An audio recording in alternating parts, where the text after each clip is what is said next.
Sam getting winded, just twirling around trying to kill everything with a flaming sword. It's almost so bad I want to see it.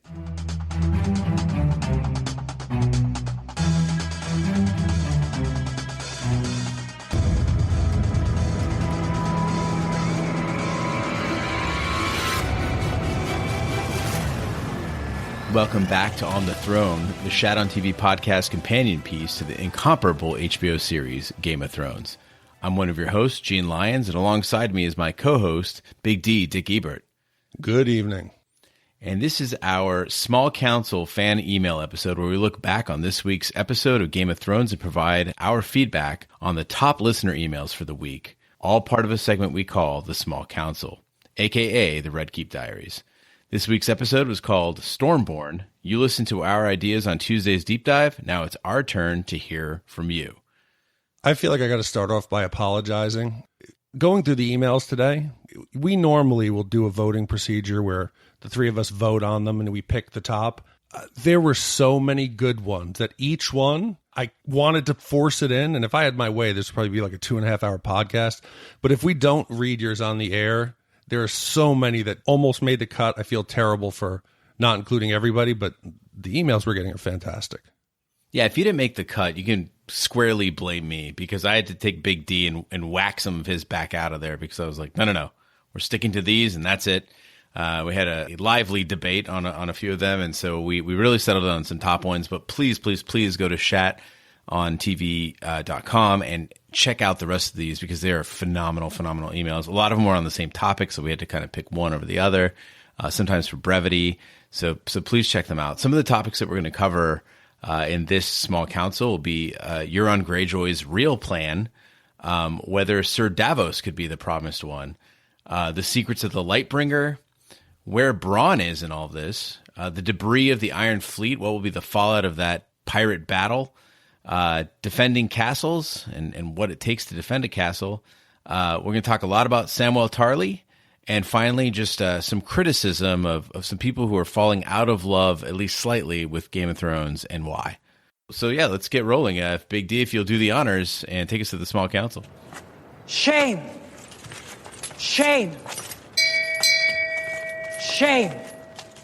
All right, the first one is from Zach D. And Zach D writes, "It's like y'all say, long-time listener, first-time writer. I don't know if I've missed it or if no one said anything about it, but for all the talk about how smart, cunning, and insane Euron is, we haven't discussed what his real plan is.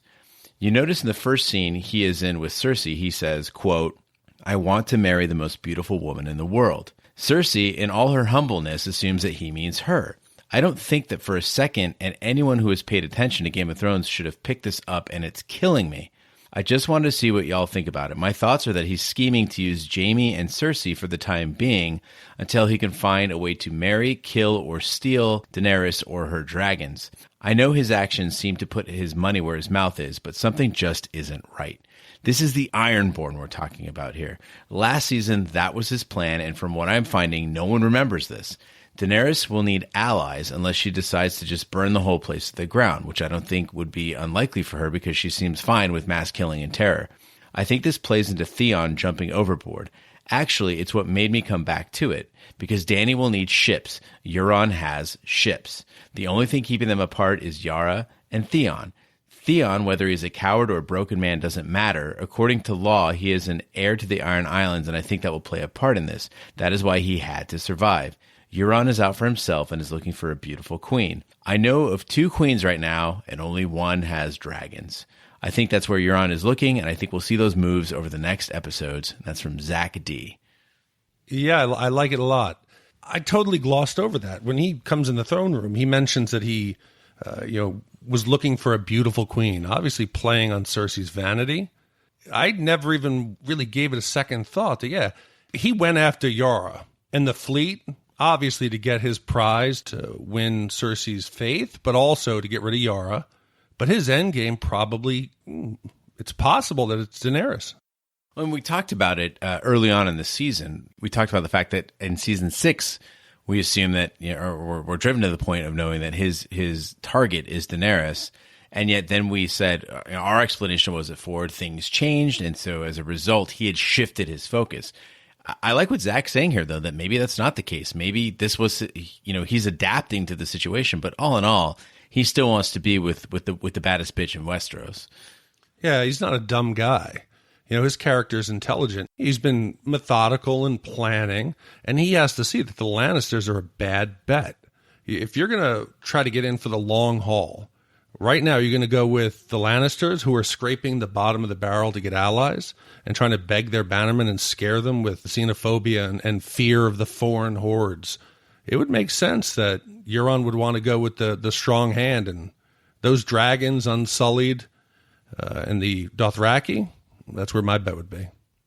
Thanks a lot, Zach, for your email to the Small Council. Now, this next one is my favorite of the week. It is mind-blowing. This comes from Nick in Knoxville. And he's talking about Azor Ahai, and people waiting for him and who his identity could be. But I love his take on it. So he says, Azor Ahai is being patiently awaited by the followers of the Lord of Light so he can come back and wipe out the White Walkers, or something like that.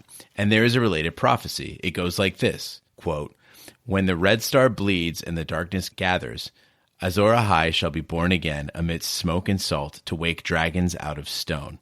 Also, Azor Ahai carried a flaming sword called Lightbringer. So obviously people have guessed that Azor Ahai might be Jon Snow or Dany T, but my favorite theory is that it's actually Sir Davos, the Onion Knight. Here's why people might think he's the chosen one. During most of Season 2, when his character was introduced, the Double Ds added shots of a red comet in the sky, a red star bleeding. This is the weakest argument, as a lot of characters were introduced in Season 2. In one of the first scenes with Melisandre and Stannis, she's burning some effigies of false gods, and Stannis walks up and pulls a sword from the fire and stabs it into the sand. 60 seconds after Stannis and everyone leave, Sir Davos very conspicuously pulls the sword from the sand and walks away with it. He has a flaming sword. After the Battle of Blackwater in Season 2, Stannis' fleet is defeated by wildfire. Sir Davos is thought to be dead and eventually is found on a beach. So amidst smoke from wildfire and salt, the sea, he is reborn. And lastly, he convinces Melisandre to try and resurrect Jon Snow, but when she gives up and everyone leaves, only Davos remains and pleads with Jon to come back. Davos, not Melisandre, brought Jon Snow back to life. He woke the dragon from stone. So, I have to give credit where it's due. I first saw this theory posted on Reddit by Follow the Beard. In addition to the fun theory Follow the Beard has given us, there's another odd coincidence. Melisandre is a super powerful, future-seeing, ancient being, and she keeps getting confused about who is the Lord of Light. Coincidentally, Sir Davos has always been around her current person of interest, maybe throwing her fire-driven psychic powers off the scent. And now Davos is headed south with Jon, which will not only lead to another confrontation between Melisandre and Davos, but he may once again make her misread the signs. Exciting! Keep up the great work, Nick in Knoxville. So it's funny that he mentions this episode because today on Twitter I posted a picture of Melisandre and I made a reference to her quote, "prophecies are a tricky thing." And I posted a GIF of Melisandre on the beach, that scene he's discussing. And it was episode 1 of Season 2 called The North Remembers. And I said that was her first bonfire gone wrong. Yes, he did pick up the sword. It wasn't flaming. I like the born of salt and smoke. But the waking the dragon of stone, there's another line in there that references the blood of dragons. And people have always taken that to mean you are of the bloodline of the Targaryens.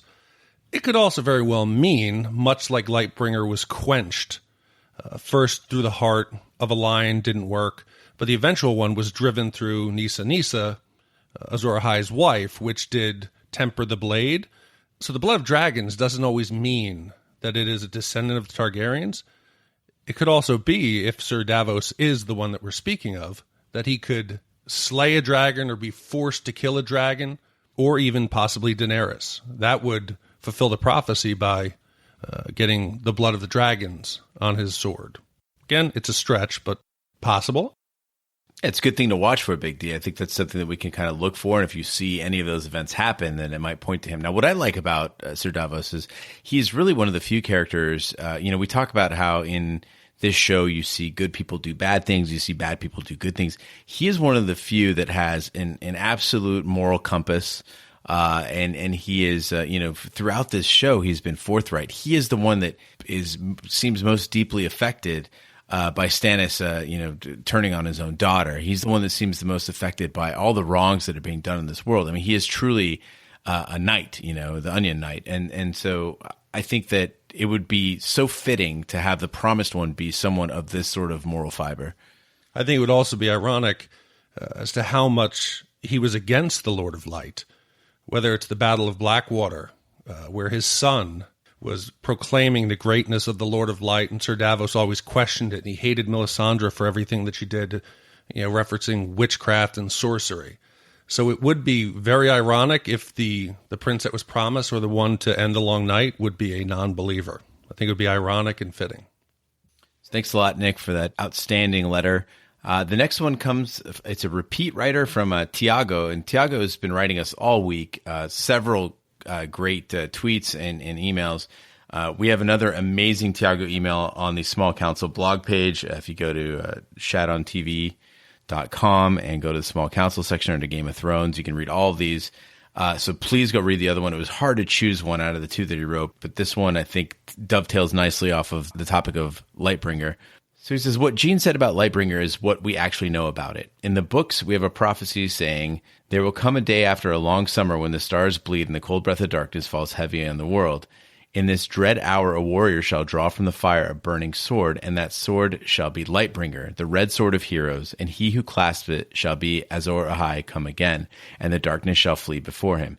In the show, we have the prince or princess who is promised shall bring the dawn line, which could refer both to Azor Ahai and Lightbringer.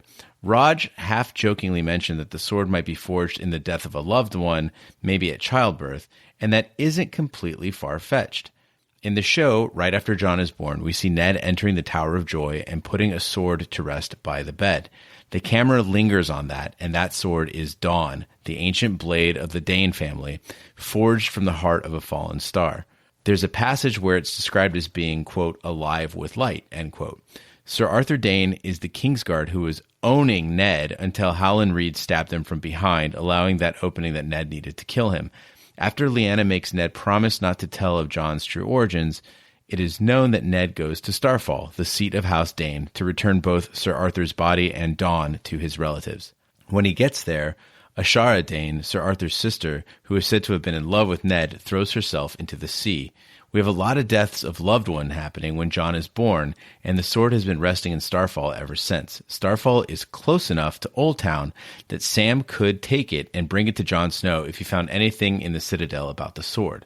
Maybe Lightbringer is something Mjolnir-like, or maybe it isn't even a literal sword at all. Some people believe it is dragons, and there's even a theory that it's the Night's Watch. On a final note, if Lightbringer is based on lightsabers, it will be a nice full circle for fantasy sci-fi because George Lucas was inspired by Tolkien's Sting and Glamdring, the Baggins and Gandalf swords, to create the Jedi weapons. Keep rocking, guys. Cheers from Tiago. Yeah, so Tiago and I had a conversation on Twitter today. He's one of our Brazilian listeners, and one of the cool things about doing the podcast is the people that you meet from around the world. So next time I go back to Brazil, we've been invited to São Paulo and have a caipirinha and a beer. So, Tiago, I'm going to hold you to that one day. But I like his idea with one caveat. So we have 11 episodes left. You look at what Sam has to do, what's left. He's got to presumably cure Jorah. He has to head north, or at least assist Jon with maybe mining the Dragon's Glass. I don't see time for Sam to make this realization, potentially, even though it's nearby, for him to go off on that adventure when he has so much other things to do. And he's still got to take care of, baby Sam, and I don't know how there'd be time to weave that into everything else that's going on. I mean, I think that plays nicely into the fact that everyone's been mentioning how quickly people can move in this show. I think it's not too far-fetched, but it does seem like an unlikely scenario. What I do like about this, though, is beyond making any predictions, this really is testament to the richness of Game of Thrones. And, we look at shows like Westworld, where it gives us tons of clues to solve a mystery, and they're wonderful. We've never really given that credit to Game of Thrones. Game of Thrones, you typically look at it as fairly linear. It's fairly flat. It's expansive and it's exciting, but it doesn't have a lot of layers to it. And now I feel like this is going to be the kind of show that we go back and watch over and over again, because once you see how it all plays out, I feel like they had a clear path. They knew what they were doing. And there were all these hints, clues, and really beautiful testaments to the different characters that are littered throughout the show. It is a heartbreaking show in more ways than just people dying. It's about the history of these people, and it's so effectively done that I really feel like I know all these people, I know their histories, and going back at least 2 generations, it's incredibly powerful. Yeah, and I think the source material is so rich that if any show can handle spin-offs, as HBO is reporting, that they're going to develop, whether they're prequels or how they fit into the universe, there's so many characters that I would want to see their origin. You would want to learn about their history, that if any show could pull it off and could carry it, Game of Thrones is the way to go. Thanks so much, Tiago, for writing in and being a friend of the podcast. Again, go and see all of Tiago's work at shatontv.com and under the Game of Thrones and the Small Council. He's really a prolific writer. Yeah, one thing with that, you got to give us a little bit of time here, because between recording, editing, posting, we have, there's probably 40, 50 emails. So we should hopefully have them up by tomorrow night or Saturday at latest. But give a second, sit down, read, write. The conversation continues on the website so that everyone who does put their time and effort into their thoughts gets credit for it. All right, next up, we're talking about another character that people might be wondering about, and that's Bronn. So we have a great email from Ben E, who writes, "Guys, love your work. I need help to digest my thoughts further on the last episode and a few links which I can see, but I'm unsure how they will materialize. Specifically, Ilaria Sand and her daughter being taken prisoner in the episode. There's a link here, I'm certain, with the young daughter and Bronn. He is one of the few people we have not seen this season. He was last seen sailing back to King's Landing with Jaime and Myrcella's dead body. He was saved there and kind of hit it off with the youngest daughter. Surely when they are all at King's Landing and assuming he hasn't moved on from there, then reappears, will he finally come out and fight? Not for money or gaining something, but for once fighting for love. I can just see something amazing happening here, small in context, but still important in looking at the next episodes. Help me unpack this. I can't wait to hear your thoughts and maybe get some airtime on the podcast. Thank you." It's Ben from Australia. I'm going to have to correct Ben. I'm going to have to give him an actually. The last time we saw Bronn was not on the ship returning. We saw him after that. If I'm correct, it was the final episode of last season where he joins Jaime at the Frey's celebration, where Arya makes an appearance, and they have a conversation that all the waitresses or all the female servants are hitting on Jaime, and they have a conversation about how women just throw themselves at him, and Bronn actually leaves with another 2 young women there, and it turns out that the one behind was Arya. So we've seen him since then, and Bronn is one of those characters that I love. He's a self-made man, whereas Tyrion uses his intellect and his knowledge to advance himself. Bronn has done that with his abilities. You think about where he started. When we first met him, he was nothing, and he has worked his way up to the point now where he's, has title, has land, and has a potential to really, become somebody that the history books will remember. So do you think that there's any chance that he's going to make some sort of a swashbuckling rescue as Euron brings the sands to King's Landing? I mean, I don't necessarily see it. Bronn seems very much like a pragmatist. We've seen him abandon women in the past. I mean, she is a beautiful woman, but is he going to risk his neck for that? No, if anything, exactly what you said. He's a practical man. He wasn't with Tyrion all those months and years because he liked him. He questioned. He said, "Are we friends? Is that what you're paying me to be?" He's a paid sellsword. And unfortunately, that's what he is. That's why we love him. And I wouldn't expect him to come swinging through the windows and saving anyone. So sorry, Ben. It sounds like love is not going to carry the day this time. But thanks for letting us know that somebody's listening in Australia. That's kind of mind-blowing. It makes us feel all nice and warm inside. So next up is Henry, and he's going to talk about the debris of the Iron Fleet, kind of the fallout here. He says, "You guys touched on the destruction of Yara and Theon's fleet at the end of the deep dive episode. I think this needs to be discussed more. Both Daenerys and Tyrion have said numerous times that she loves ships. They just lost maybe half the fleet. This seems like a big blow to their plans. With losing Yara and Ilaria, she's lost the Greyjoys and quite possibly Dorne. Speaking of Dorne, who is ruling it while Ilaria is gone? Will they still team with Daenerys? What will Theon do now? Will he go back to Dragonstone, or will he just go into the hiding knowing his sister is most likely going to be killed? The sleeper choice would be that he ends up back in Winterfell, with the only person besides Yara to show him any sympathy, and that would be Sansa. Love the show, Henry.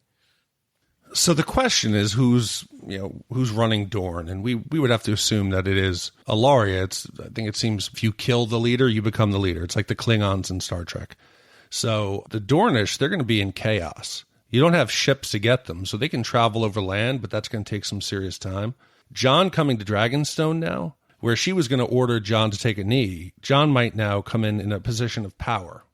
And maybe as he's getting there in his boats, maybe they just find Theon, floating around in the water. Or maybe Gendry's out there rowing around still, and he picks up Theon. Then Jon and them come by. It could be just a reunion. I love that you just said that she would tell him to take a knee, like she's a coach. Come on, Jon. Great job out there. Now take a knee. Put your helmet down. Yeah, bend the knee. Pull a Tebow.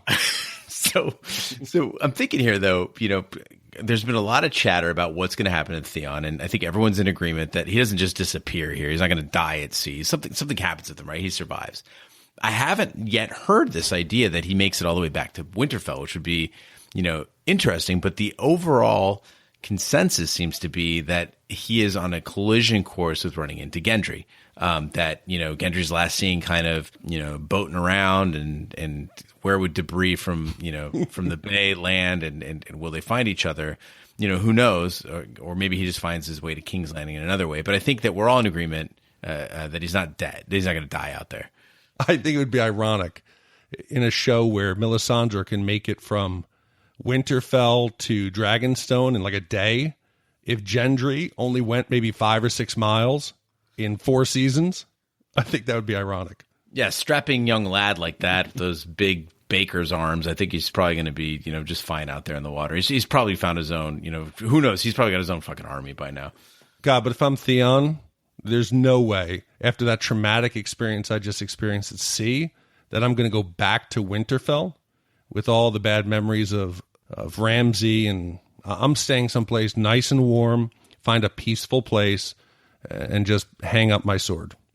Yeah, it sounds like a good plan. Thanks, Henry, for writing in. Next up, we have a email from Tarek, and Tarek writes about defending castles. He says, it is true that Cersei should have sent a garrison to Dragonstone. A relatively small number of soldiers can easily defend a castle against a substantially larger army. King Edward I of England built 3 huge castles in North Wales to control the rebellious populace.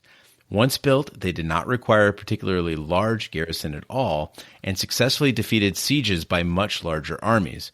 I've walked around all these castles, and once you do, it becomes obvious how effective they are if you're inside defending. Of course, the Welsh didn't have dragons, except Merlin, but that's a different story, so the garrison would have not held out, but it was a tactical error of Cersei and Jaime given the relatively small investment of men. Cheers, Tarek. So I think that Tarek makes a good point. I think it's something we talked about earlier when we were talking about how Daenerys just showed up at Dragonstone and it was just empty. But you have to remember, where was Cersei? She had her hands full in King's Landing. I mean, granted, she did, but think about this. So, you've got a detachment of soldiers, young soldiers, albeit, that are almost up to Winterfell now. And you've seen Lannister soldiers all over the place. What he's saying is, 40 or 50 men could easily hold a castle and at least make it difficult, give her some serious, she'd have to lay siege to it. That slows down her progress, gives Cersei and Jaime time to marshal forces. It just seems like a really weird tactical error on their part. And the only explanation that we had, so far was just that if it was the distance and the ability to maintain a supply line, when you're in a castle, not to be confused with the palace or anything else, depending on the setup, and we haven't really seen much of Dragonstone, it may not be self-sufficient in the sense that they can't produce food there. They may not have a natural water supply, and but that's getting into logistics and taking away from the fun of the story. Cersei and the Lannisters, they were dealing with the whole Marjorie, Faith Militant, all the Sparrows, that mess. So they weren't in any position to be worrying about. I mean, Cersei was a prisoner for a majority of last season. Worrying whether or not Dragonstone was occupied, I think, was further down the chain. I'm just more surprised that maybe some other islands or some locals didn't just take up. If somebody leaves a mansion unoccupied in a neighborhood, squatters are going to come in. So that would surprise me. But yeah, a few men can easily guard that castle, but you'd have to know it was empty and not be worrying about walking through the streets of King's Landing naked, doing your walk of atonement. Thanks, Tarek, for your email. Next up, we have one from Anna. She writes in, "Hi, everyone. I'm really enjoying the podcast. At the end of season 2, when the Whites hear the 3-horn blow, the Whites come out and the men of the Night's Watch run for their lives, leaving Samwell to hide behind a boulder. The Night King passes by Samwell, and as he is riding his horse along with an army of Whites, Samwell and the Night King see each other, and the Night King signals the army to proceed and does nothing to Sam. Why do you think that is? Curious to know your thoughts. The North remembers, Anna." I think this is like The Predator, the Schwarzenegger movie. The Predator won't kill you unless you have a weapon in your hand. Samwell is not a threat to anyone. So maybe they just looked at him as this pathetic, cowering... Yes, he was a living, breathing man, but maybe it wasn't even worth the time. See, I thought of that at first, but then you think about Hardhome and how people were just, women and children just butchered.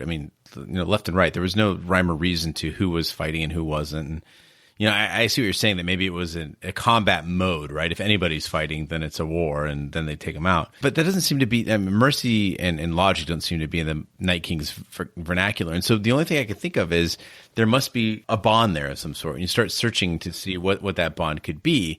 And of course, who the close friends of Sam are, and can you track that back to a connection to Jon Snow or to Bran? Well, there's another option. Often when someone commits a crime or they want to make a statement, for it to be effective, you need a messenger. Could it very well be that the Night's King intended to leave a survivor to go back and tell the tale of what he saw? Or could it be that Sam is Azor Ahai? You're crazy. No, I don't think that at all. No, but there have been some guesses as to Sam having a huge significance to the story that we haven't yet seen. And it seems to make sense in the sense that we see Randyll Tarly kind of discount him. We see that he's soft. He's not really cut out to be, a crow.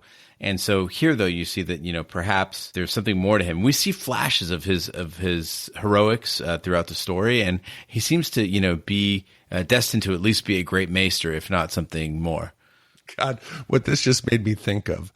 You remember the way that Sam fought when Jon was trying to train him when they were black brothers. What would Sam look like with Lightbringer and a flaming sword? And all I can think of is that viral YouTube video of the AV nerd doing the lightsaber fight. Oh, yeah. Well, that plus he's sitting on a dragon. Yeah. So if you had and we're not fat shaming Sam, he's big boned. Sam getting winded, just twirling around trying to kill everything with a flaming sword. It's almost so bad I want to see it. Yeah, just a note. All three members of the podcast are overweight, so we're definitely not fat shaming. We don't have a leg to stand on there. He's big boned. Oh no, absolutely. I wanted to give further evidence of our love for Sam, and mainly I just really wanted to get that out there. It's been something I need to get off my chest. We're chubby boys. All right, so next up, we've got an email from Scott, and Scott is writing in more about Sam. He says, several people miss what I believe is the most important part of the episode. Samwell is the author of A Song of Ice and Fire / Game of Thrones, and likely Martin himself within the books. I subscribed to this theory for a long time with no small coincidence that the character's name is Sam as an insider reference to Samwise Gamgee from The Lord of the Rings, the author of these novels within the stories themselves. Beyond that, however, you always had to wonder, why is Samwell Tarly such a focal point of this story? Well, the reason is simple. He is the author himself incarnate. This theory was arguably confirmed last night in episode 2, so that's Stormborn. The Archmaester Slughorn says he is writing a book called The Wars Following Robert I and asks Sam if he likes the title. Sam clearly says no with a look, and the Archmaester says, well, you come up with a better title. The scene then seems to cut, but Sam does not give an answer, which will likely be, quote, A Song of Ice and Fire or A Game of Thrones. This episode pretty much solidified this for me. Let me know what you think. Your fan, Scott. Yeah, there's only two options here. one, he's 100% spot on, or this is a nod to the book readers it's just an homage to the actual books themselves. I don't think this will be like World War Z, where the entire series is a retelling of Sam's book. I don't think that's the case. I just think it's a nod to the book readers. Yeah, it seems like the more likely scenario. But, there were some other emails that came in, talking about this topic, and even saying that the opening credits, that you see that astrolabe that goes by and in the opening credits of the Game of Thrones, and that's, that points to the Citadel. It's what Sam passes by in season 6, episode 10, The Winds of Winter. And so basically they're saying that, this all revolves around him. I don't know if I buy that, but it's a good observation. Again, I think that there's so many things to think about as we approach this home stretch of the series. And I hope that a lot of these things get answered. And it would be, I don't know, I would be that upset if at the end of it, like at the end of all of it in, season 8, episode 6, if you finally see him, with that last stroke of the quill and he closed that big book, A Song of Ice and Fire, probably not. No, so you want it like Indiana Jones, where it's going to end with, it would end obviously with Sam putting the book into the bookcase, fade to black. And it's possible. I don't think it's too likely, but yeah, Scott mentions Sam walks away without saying anything. There was almost a glimmer where Sam broke the fourth wall and kind of looks at the screen and gives like a little half smile. Was I reading something into that? It was so subtle. Yeah, I definitely saw that too. So you're not crazy. And that makes me lean towards it was a little wink, less than predicting the end game for the show. All right, thanks so much for your email to the Small Council, Scott. Next, we have one from, this is a little bit of a contentious one, from Sean. And Sean writes in, I love the Song of Ice and Fire, and I've watched since episode 1, having also read the books. But last season, I found myself becoming angry at the writing, especially Sansa's story arc. I do not feel that we've been given a satisfactory reason that she should watch one brother die and another almost die, and say nothing about an army she had in waiting. Fast forward to this season and Daenerys' arrival. Are we to believe that Varys met with Olenna and the Dornish, and Dany set sail for Westeros, and a strategy wasn't hashed out beforehand? Moves weren't made beforehand? Now, to save innocent blood, they concoct a plan that requires absolute perfection in implementation in order to be successful. It's absurd. It all seems shoehorned to give Daenerys a fight and Cersei more respect than she deserves. Of all people, Tyrion should know that she shouldn't be given time. I understand that he wants Daenerys to be viewed as a merciful ruler, but damn, the Sept was just charred, so I'm guessing that people are clamoring for a new leader. Another more direct strategy should be in order. They completely forgot about Euron. The dragons don't escort the ships, and are we to believe that Randall would side with the queen that just roasted the entire Tyrell family? He wouldn't. It's like convincing Scottie Pippen that he could be the main man on another team, except it would matter because Michael Jordan would crush him. He is already fighting on the side that has the majority of Westerosi support. I'm just worried that this is what we're going to get from here on out, a more generic, shoehorned story that gives screen time to our favorite characters or a resolution that is popular. And don't get me started on Sansa. Keep up the great work. And that comes from Sean. So I want to pose this question to you. Through the first 6 seasons, generally there weren't many complaints, and that's because they were still on book. Is this a result of, the Double Ds having to go off book and kind of put the pieces together themselves, or is something else going on? I mean, I look at Game of Thrones a couple different ways. One, I'm very proud of them for stopping it when they are. One of my biggest complaints about American television in general is that shows keep going until the money runs out, right? As long as there's ratings, as long as people are buying the merchandise, a la Walking Dead, people are going to keep they're going to keep making episodes, and they do market research, and they know who the popular characters are, and they keep them around. They kill off the people that they don't need, and it seems like if you're to take this season for instance, who's been killed off in 2 episodes? We've seen bad guys killed off. We've seen the sand snakes killed off, which arguably nobody liked. So, that's fine. And so it does make you wonder, is that the sort of thing that they're going to do? But beyond that, regardless of who's dying, you do look at who's getting the screen time. And these conversations and the shots all seem to focus around the most glamorous, the most likable characters. And it might be, it might be the sort of thing where they're going all out to make the audience happy. So there's another possibility with Sansa, and that is a glaring hole. Why she wouldn't discuss with Jon the night before battle that she has this other force potentially that she could add to the forces. They were greatly outnumbered by Ramsay. But also, we don't know when Sansa arranged that. Sansa could have very well decided after Jon's conversation with her that he doesn't pay any attention to her warnings about Ramsay and not to play into his hand, and he will test you, he will manipulate you. It could very well be that after that conversation, Sansa decides to write off and go and try to find Littlefinger and rally the soldiers of the Vale. But I got to understand, they're trying to wrap this up. If they wait for George to finish these last books, it might never come. George isn't a young guy. He doesn't seem like he's in the greatest of health. So if the Double Ds can tie this up with a couple loose strings, I'm okay. What are our other options? I mean, here's the thing is, I'm sure you're familiar with the idea of in Vietnam, like basically the air cavalry versus the guys that they had, just on the ground doing like force recon, essentially. You had, this idea was you put bait out there because when you're fighting a guerrilla war, you got to bait the enemy out and then you can attack them with superior firepower. And it could be something as simple as she is actually quite ruthless. And she is a master tactician in the sense that she goes, you know what? Fuck it. We can stand to lose this force of wildlings and little guys, maybe even a brother or two, if it's going to draw out Ramsay's army and have them standing with a circle, with their backs exposed. And that's when we launch the cavalry. They could have been using Jon as bait, essentially. Yeah, and remember, Ramsay made a point. He didn't need to open the gates. They had enough food stores, supplies. They could have left the gates of Winterfell closed and withstood any kind of siege, considering Jon's forces didn't have any siege weapons.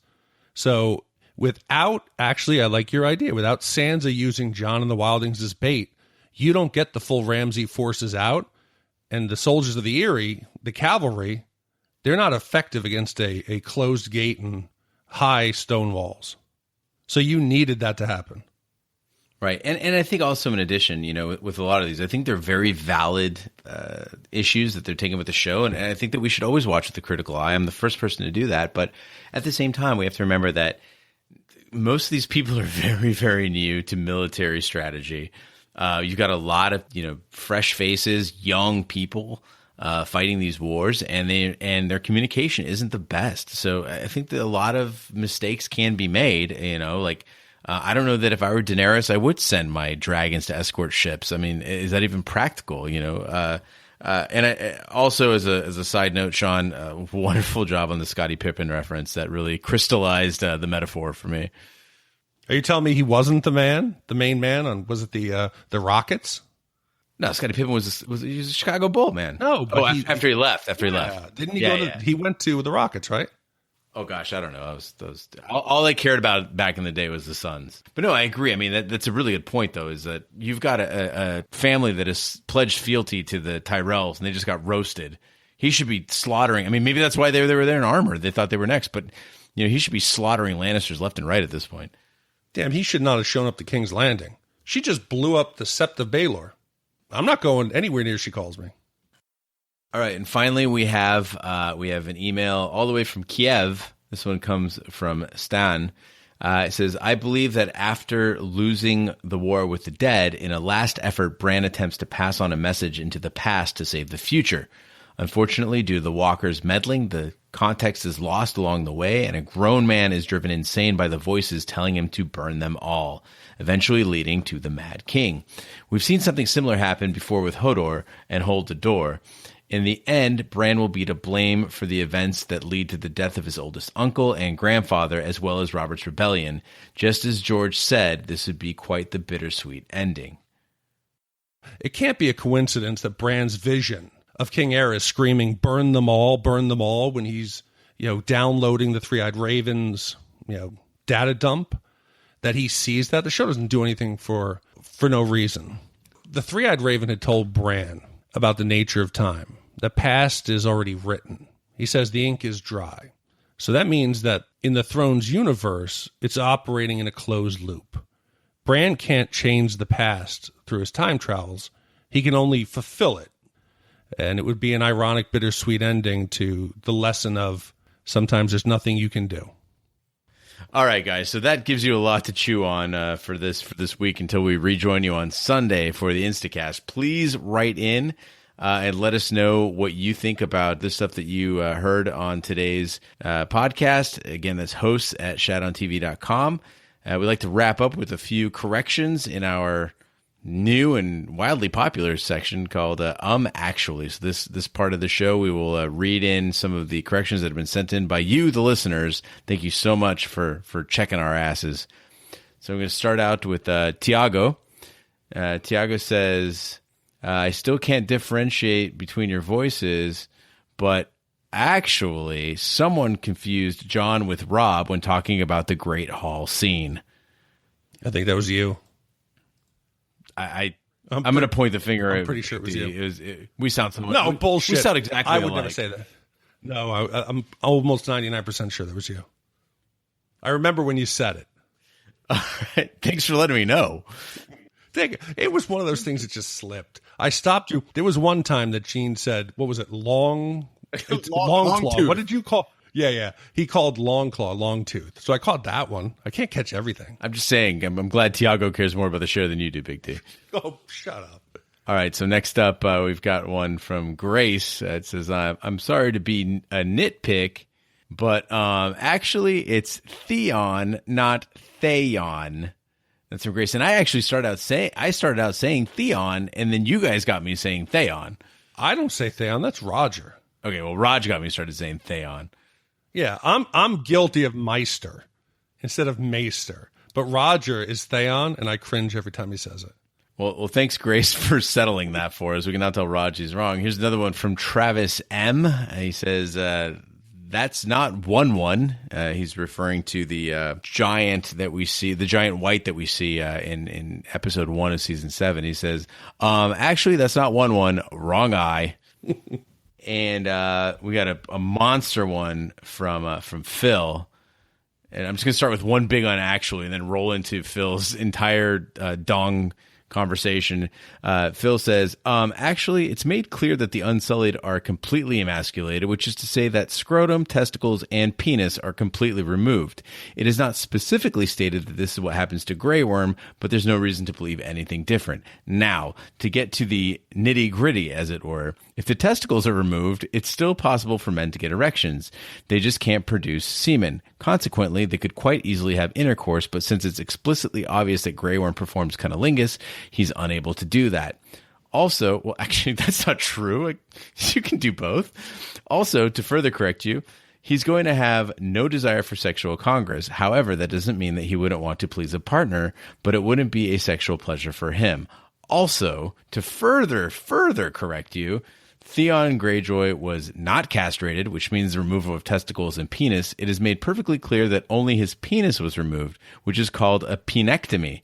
So he still has the desire, just not the ability. Oh, that's the worst. Actually, that's terrible. Yes, actually, God. I'm going to have nightmares now.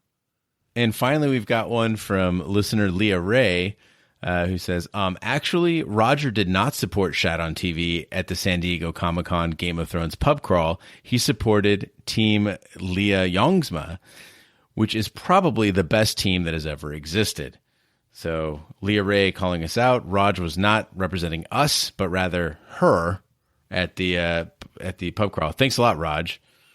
I can't get that image of poor Theon out of my head.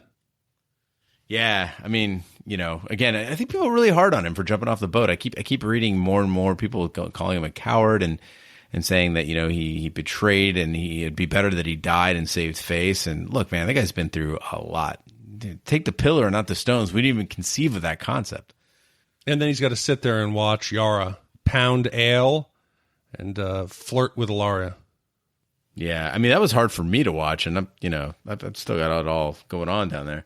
So anyway, thanks everyone for writing in the actuallys. Again, if you have a correction for us, go ahead and hit us up on Twitter @ShatOnTV, or write to us at hosts@shatontv.com. If you include the hashtag I'm actually on your tweet, that'll make it easier for us to find. Also, we're getting more of a presence, it seems, on Facebook. Yeah, Big D? Yes, I realize we've been neglecting it for a while. So all of our social media channels, Facebook, Twitter, you handle Snapchat, should be ramping up a bit with more posts. So sorry to the Facebook listeners for ignoring you for a bit. We're going to try to get back and show you some love.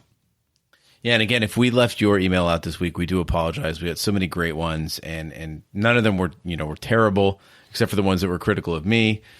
So please keep writing those in. You did a great job, and it's fun to have to sort through those and painstakingly decide which ones make the cut. That concludes this week's episode of On the Throne Small Council. Be sure to follow us on social media and share with a friend. We're on Twitter, Snapchat, and Instagram @ShatOnTV. Facebook, search for Shat on TV Podcasts. The website is shatontv.com, and you can email us, hosts@shatontv.com. We are everywhere fine podcasts can be found, including iTunes, Google Play, Stitcher, and YouTube. Be sure to subscribe, and if you stop by iTunes, please be sure to leave a review. That helps the podcast grow. I know, Big D, we had a big surge of reviews this week that was hugely helpful. Yes, thank you very much. I don't know if it was some of the other podcasts not being fans of us, or we got a lot of early negative reviews. So it was nice to see that you all answered the call, and our bannermen, the Shat Nation, or whatever our Shat Army you want to call it, came to our defense, gave us some 5 stars. It helped out. If you haven't given one, please just head on over to iTunes, wherever you get your podcasts on. Any review helps us grow. We're not in it for the money. We just enjoy the interaction. So the more listeners we have, the conversation grows. So we appreciate y'all. Finally, if you like Shat on TV, check out our sister podcast, Shat the Movies, where we review the best 80s and 90s movies from our childhood that you, the audience, vote for. Check out all information at shatthemovies.com. On behalf of my co-hosts, Big D, Dick Ebert, and Roger Roper, who could not be with us tonight, I'm Gene Lyons. Be sure to join us on Sunday for our Instacast on episode 3 of Game of Thrones. Good night, and remember to always knock twice before joining us on the throne.